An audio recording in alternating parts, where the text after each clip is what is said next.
Hey there, YouTube fans. Thanks for coming back for another great video. I try to put out great content, and today I want to talk about how I ended up as a traffic ticket defense lawyer, specializing in traffic ticket defense, auto crimes, procedures I do at the DMV, how this happened. Before we get to that, I really appreciate everyone's support. Please, go below, subscribe, hit the subscribe button. I'm getting more subscribers. That gives me traction on YouTube, and I appreciate your support. And by the way, if you have a channel, some people have contacted me and say, "Hey, man, subscribe to my channel. I need the same love, man. I need the same love. Throw me the same bone. I do. I'm all in. I'm all in. You subscribe to me, I subscribe to you.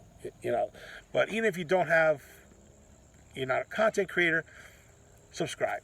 Look, you get an alert that I made a video. You don't want to watch it. You just ignore it, but it helps us. Okay, so here's the deal. Here's what happened. No one goes to law school saying, oh, I'm going to law school because I want to be a traffic defense specialist. That's not how it works. That's not. No one does that. Okay.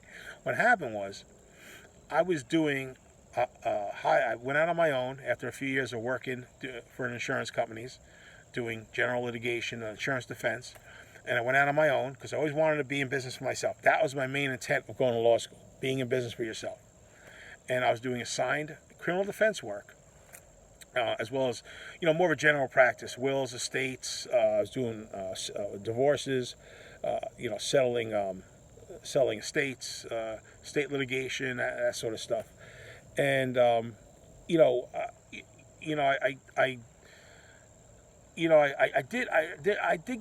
get more of a sense of enjoyment out of doing the criminal defense work than the other stuff. It went well with my personality. One thing about it is if you're an attorney and you're doing litigation, the cases can go on forever. It just drives me crazy. Especially we all know how this is kind of going to end. We'll just get to the end and end it. You know what I mean? Let's just settle it out. I'm a very big and very good negotiator. Criminal cases, they generally take a lot less time. So you're opening and closing cases. It was kind of like what my personality and so I built a website.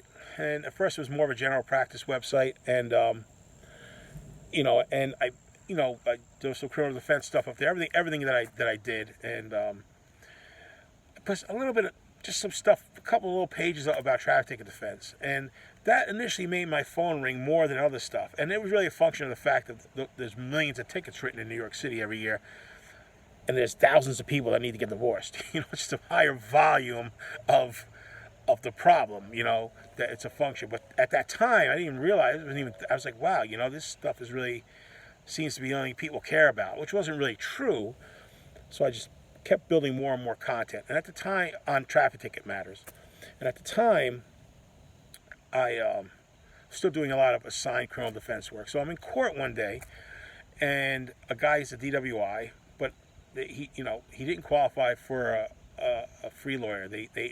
What they'll do is when you were in court back then, they would say, the guy would be like, "Oh, I can't afford a lawyer," and they would pick one of us attorneys who would take assignments. So, Mr. Palumbo, go interview Mr. Jones, and see. And there's a form they fill out. They got they basically take the form information and you hand it to the judge. You're basically filling out a form so the judge can say, and this guy had a job and there was no way. So I spoke to. I go, look, I don't think they're going to give me for free or any lawyer for free. But if they do, great. If they don't, we could, I could talk about it. We could talk about, you could hire me or you could go get another lawyer. So they didn't give him the lawyer. I had a decent rapport with him, and it was a problematic case. Okay, this particular case, it wasn't his first DWI offense. There were issues. There was a roadblock. There were a lot of good issues in the case, and whatnot. But he had a problem, and he didn't do a chemical test, and he was working on a bridge that there was no public transportation to, so I had to avoid his license revocation, immediate license revocation for not giving a breathalyzer. But I knew the stuff, and I was there every day. I said, you know what? And the guy was a working guy. I mean, he couldn't afford, he couldn't get a free lawyer, but it doesn't mean he could have paid $500 an hour. I said, look, I'll get you through it. I'll charge you a flat fee of $1,500 because I was there every day anyhow. So that wasn't, which was a mistake because you're not selling time. So you didn't realize it. You're selling skill. You're selling an inventory of intellectual property, of legal acumen and acuity and you're also selling your reputation, and you're accepting responsibility. But at the time, I didn't really realize all that. So I take the case. It's on a flat fee. So now, like, I'm a slave until the case ends, And it was just the most miserable case you ever want to see. My client was a misery, totally unreasonable. The judge hated me because, like, I couldn't control the client, not that, it's their case. But it wasn't even that, like, he didn't want, it was like, okay, it's either you take the deal or we go to trial, and the deal's on the table. Well, let's go to trial first, and then if I don't like how the trial's going, we'll take the deal. Like, that's not how it works. Like, the prosecutor even, most time, the prosecutor misered me to death. And I'm not saying the prosecutor misered me because they were doing their job. They're supposed, zealously advocating, but there were ways. I came up with some creative solutions that I knew I could have got my client to agree to, and they could have, like, helped get me out of this too. The guy didn't care. He didn't care. Give me out. The whole thing was a misery. I ended up doing a pretrial hearing. I got some of the evidence suppressed, but not all of it. Which was good because if I had to go to trial, I had a much better chance at trial. And the guy was just a misery, and it was always like, okay, here are your choices today. I mean, he was there with when I did everything. It wasn't like I did it behind his back. He saw what I did. You couldn't say, like, you didn't. I was successful in what I did even. So he couldn't say, like, you screwed everything up. You suck. He couldn't say that. I even said, look, I will give you your $1,500 back. Sign this document. Take your file and go find another lawyer. But he wouldn't do it because he knew I was doing a good job. Finally, the case ends. Of course, all cases come to an end, right? I would have done the trial. Like, that's what I agreed to. But the judge, it ended. It was an aggravation. And I'm sitting there, and I'm doing the final paperwork on the case in my office, and it's just, I'm looking at the file, and I got PTSD over this, I'm like, oh, God, Jesus. That was the most miserable thing I ever did. But there's some other stack of work on my desk. And it was like, that week we taken in 5 traffic ticket cases. And I charged, like, back then I was charging $500 a case. It was $2,500. Now, my client never comes to court. They never got to meet me. They give me their authorization to go for them. I'm dealing with town attorneys, not district attorneys, and that everyone's with the traffic tickets. Even if I got to make a motion or something like that, I get the job done. And everyone's happy. They're all happy. And it's taken me a fraction of the amount of time, a fraction of the aggravation, and the light bulb went off. I'm like, wait a minute. How much time and aggravation, how much of my life has been shortened with this case, and my life is getting lengthened with these cases. So, and what happened actually, a couple of days later, I wrapped up a case with some guy. He had 11-point speed, which he would have been suspended. I got him a 3-point speed, which was a good deal. Then he calls me up. He goes, hey, you got my license revoked. I said, no, I didn't. I didn't get your license revoked. I saved your license. So he sends me this document, and the DMV sent him, and it's an administrative thing. He didn't tell me he had 2 other speeds in 18 months. And quite honestly, at that time, I didn't know if you caught 3 speeding tickets in an 18-month period, they revoke your license no matter how many points it is. I knew if you went over 10 points, you got your license suspended. And he never told me he had 2 others.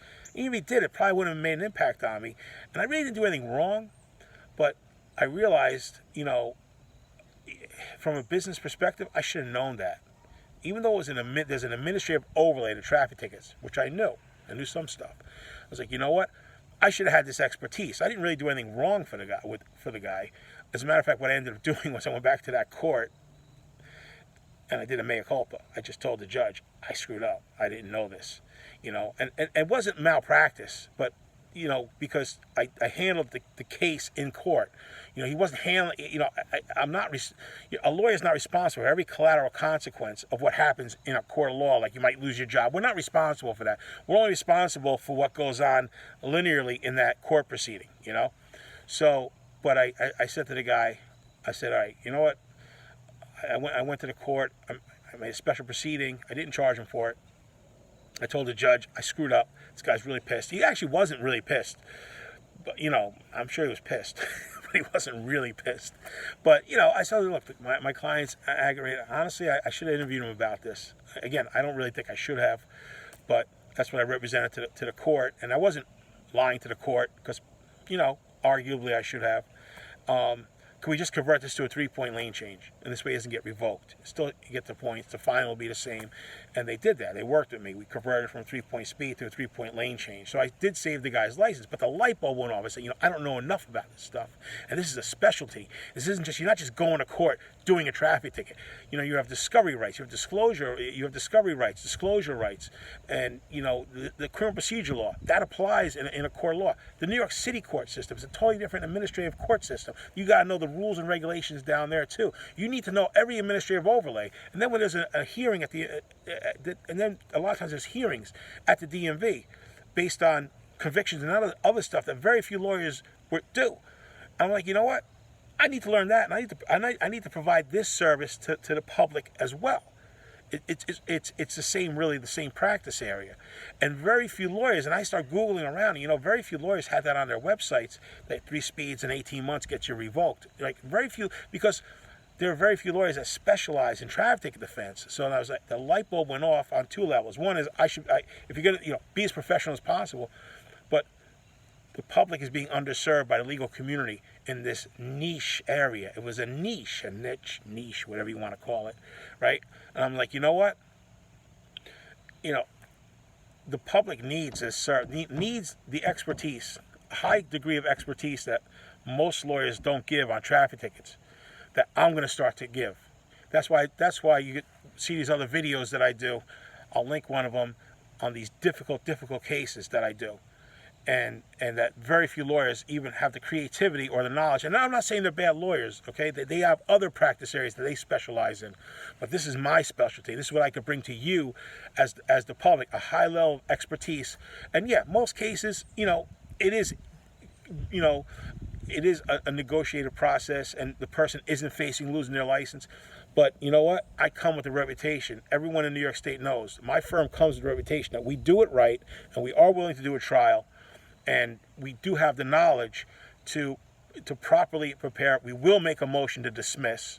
We will demand a hearing if we have to, you know, and just coming with that reputation. That's what you're also buying with us. You're buying our reputation. It helps get us great deals that other lawyers who don't specialize in this don't get. That's a collateral benefit to specializing in traffic defense for our firm. So that's kind of how it all came about. You know, I was doing the work, I was doing criminal, I was doing some stuff, and within a couple of weeks, a couple of little light bulbs went off in my head, saying like, listen, the public needs this, and you need to be better at it to give it to the public, and to supply this service to people that need it. And that's how I evolved my business into specializing in traffic ticket defense, auto crimes, suspended licenses, you know, and DMV issues, specialized DMV hearing issues. That's how it wasn't a revolutionary thing. It was an evolutionary thing where I learned, hey, the public needs it. Anyhow, I yapped enough. Please subscribe if you're still here. Thank you for watching to the end of the video. I'm going to put out more great content, and I appreciate you watching my videos and watching and supporting the videos. Thank you.